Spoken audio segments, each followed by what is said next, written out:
管他呢，他能学会就学，学不会也不着急，还小。宁云初笑道：这么热的天气，泡在水里舒服吧？乐乐说道：很舒服，泡一会儿就好，别泡太久，室内不像室外，还是要注意点，别着凉了。老公再陪她玩几分钟，就带她去换衣服，别玩太久的水，小心着了凉，被你爸妈追着骂。梁老可宝贝孙子了，没事，孩子的体质好，咱们家的孩子打小就开始练武，体质比普通小朋友好。这么热的天，让他们多玩会儿水，你要是觉得无聊，回去休息吧，我看着乐乐就行。战一晨体贴地道，也想让儿子多玩会儿，难得大家都在，小兄弟们玩得多开心呀！就连才2岁大的战哲都不肯起来，还要玩水，小家伙还拿来了水枪。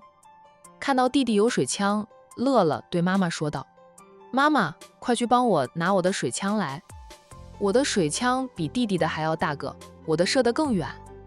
宁云初好笑的道：你们别在这里打水仗哈，还是去帮儿子拿水枪。其他侄儿的水枪他也一并拿了过来。云初、小军，我们去休息一下，让他们在这里玩。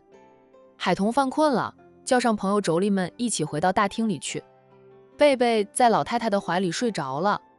海童回到大厅，看到女儿睡着了，他忙上前去，轻声对奶奶说道：奶奶，贝贝睡着了，我抱她上楼吧。老太太将曾孙女交给海童，轻声说道：看着小小个的，抱得久了，手臂都会酸，是奶奶老了。海童抱起女儿，奶奶已经很厉害的了，多少人像奶奶这样的年纪，几个月大的娃娃都不敢抱了，怕抱不动。老太太虽说有点老人家才会有的毛病，相较于其他老太太算是不错的了，可能是老人家也有武功底子吧，体魄比一般老太太好。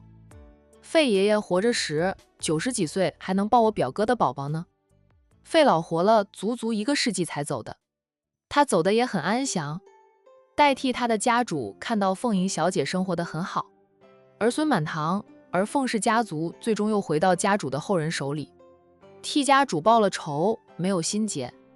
费老坦然面对死亡，由于在商家养老，有小辈们陪着，他老人家又多活了2年。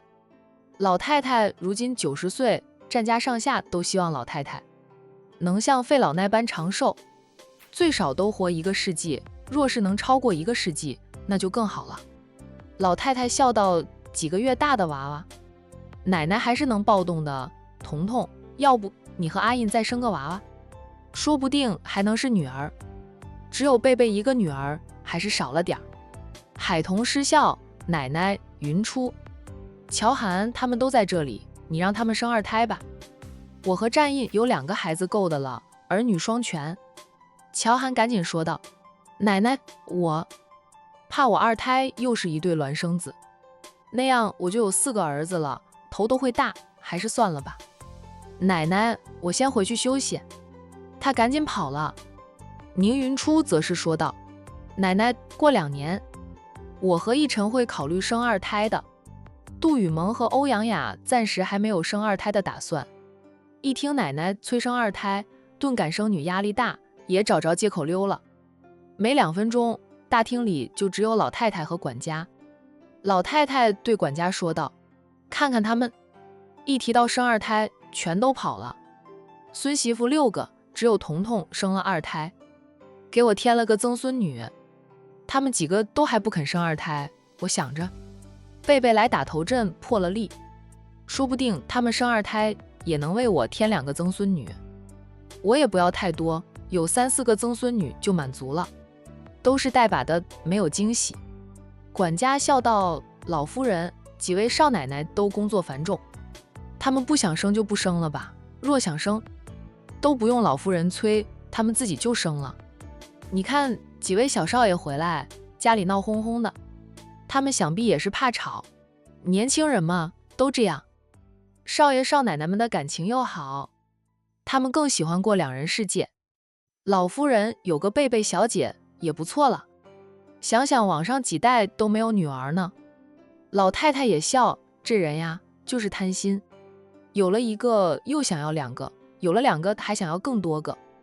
一个愿望达成了，新的愿望就想渴望更多，拥有更多。罢了，由他们去吧，有个贝贝绕膝，我也知足了。可不是吗？贝贝小姐多可爱啊！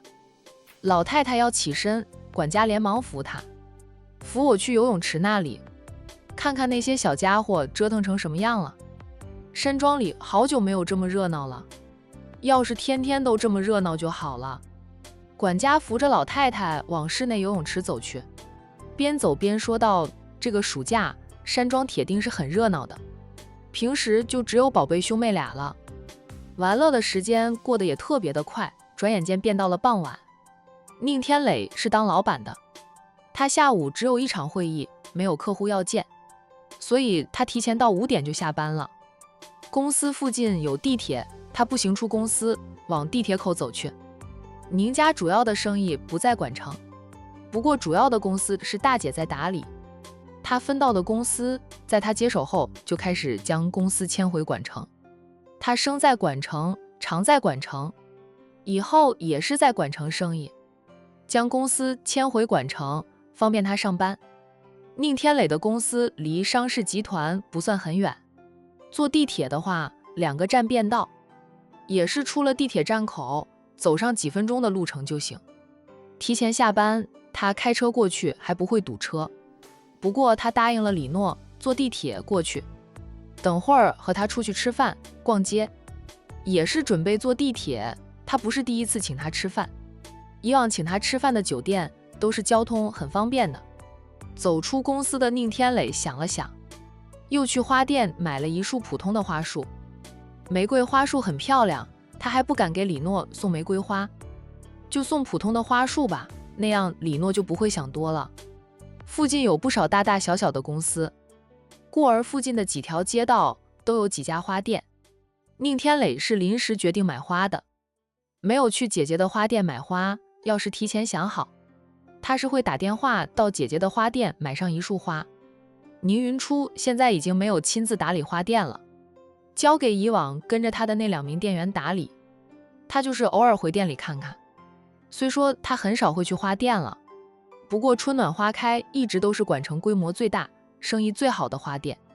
当然，很多人是冲着占家二少奶奶的名气来的，觉得春暖花开的位置好，风水好，让一个曾经是瞎子、什么也没有的姑娘翻了身，一跃成为占家的二少奶奶，还要回了被抢走霸占的家业，就和海童、沈小军的书店一样，成了管城的网红店。不少人都喜欢跑到他们的店里逛逛，说什么是沾沾2位少奶奶的好运气。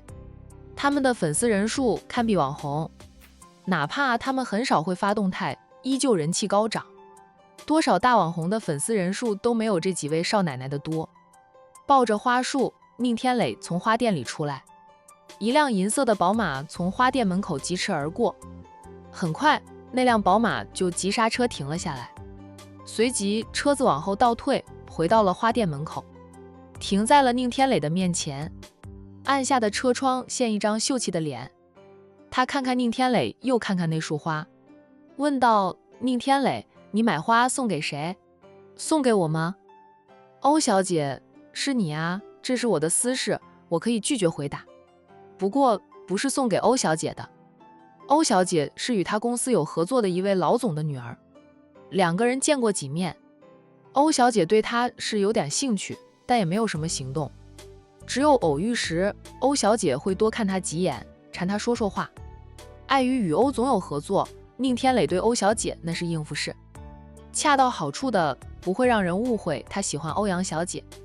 论家世，欧小姐比李诺好；论容貌，李诺比欧小姐漂亮多了；论能力的话，也是李诺占了上风。欧小姐在自家公司上班，那是挂个闲职，不干活，白领工资的那种。宁天磊，你有喜欢的人了吗？欧小姐饶有兴趣地问道，哪家千金呀？不嫌弃宁天磊的父母是罪犯，如今还在坐着牢呢。欧小姐对宁天磊确实是有点兴趣，但他没有认真对待，并没有表白过，追求就更提不上了。他以及他的家庭都嫌弃宁天磊的原生家庭复杂，且他的父母还在坐牢。撇开他的原生家庭，他还是很优秀的，至少那张脸很好看，人都喜欢美好的事物。欧小姐对宁天磊有点兴趣，就是因为宁天磊长得帅，还有就是宁天磊的那个同母异父的大姐是战家的二少奶奶，姐弟俩感情不错，与宁天磊扯上关系，能得到战家二少奶奶的关注，也能吸引媒体记者，为他引来一波又一波的流量。欧小姐想等宁天磊追求她，她觉得父亲和宁天磊有生意往来，两个人年纪相仿，宁天磊对她温和有礼，应该是有想法的。可惜认识了1年多，宁天磊都没有行动。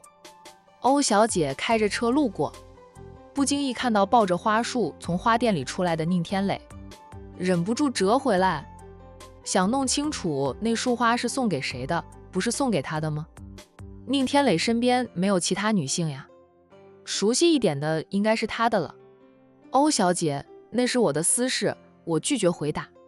欧小姐笑了笑，说道：我以为你喜欢的人是我的，看来不是我呀。宁天磊默了默后说道：欧小姐瞧不上我的原生家庭，我不会喜欢欧小姐的，因为注定不会有结果。欧小姐笑不出来了，她没想到宁天磊能看出她对她的嫌弃。欧小姐，我赶时间，先走了。宁天磊客气地说了句，抱着花束步着往地铁口走去。欧小姐的视线追着他走，好一会儿，他才敛回了视线，并按上了车窗，自言自语的道：我又不是非他不可，本也没有多喜欢，他是瞧不起他的原生家庭，他爸妈都是狠人，心狠手辣，手上沾有人命，他是父母的亲生儿子，谁知道以后会不会像他父母那样，基因是很强大的，反正不是真的爱上。欧小姐也不回事，很快就开车远去。宁天磊抱着花束进了地铁站，俊脸上神情严肃，见到欧小姐就想到了欧小姐对他原生家庭的嫌弃。论财富实力，欧家是不如他的，可他的父母是罪犯，还在坐牢，就是欧小姐这样的家底都装弃他，更不要说那些真正的名门千金了。不过宁天磊从来没有想过和名门千金结亲，哪怕他有一个在战家当二少奶奶的大姐，大姐跟他同母不同命呀。在别人的眼里，大姐那是大女主翻身，给人的印象不一样。大姐代表的是隐忍，是报仇成功的大女主。李诺会不会嫌弃她的原生家庭？如果他嫌弃，他怎么办？要不要追求她？追求可能也没有用，因为他无法改变自己的原生家庭。他若是觉得他个人有问题，他还可以改正嫌弃他的原生家庭，那是没有办法的事了。父母犯了罪，间接的害死过人，这辈子估计都无法从监狱里出来的了。父母的过错就要他这个儿子来承担。面对别人的嫌弃指责，谁叫他是他们的儿子呢？他们不择手段得来的财富用来养活他，给他最好的生活，供书教学的，他被人指责嫌弃也不算无辜。不管了，就算李诺嫌弃他的原生家庭，他也要努力努力，没有努力过怎么知道不行？说不定李诺能够包容他的一切，他自认三观正，也没有做过伤害人的事，就是现在接管了生意，他也是光明正大的，从不做犯法的事。大姐叫他一定要堂堂正正的做人，挣着干干净净的钱，哪怕挣得少一点，甚至破产，至少对得起天地良心。他没有大姐和姐夫那么厉害，绞尽脑汁，很努力很努力，才能守住自己的家产，生意也做得平平淡淡的。有些合作商还是看在姐夫的颜面上，给他合作的机会呢。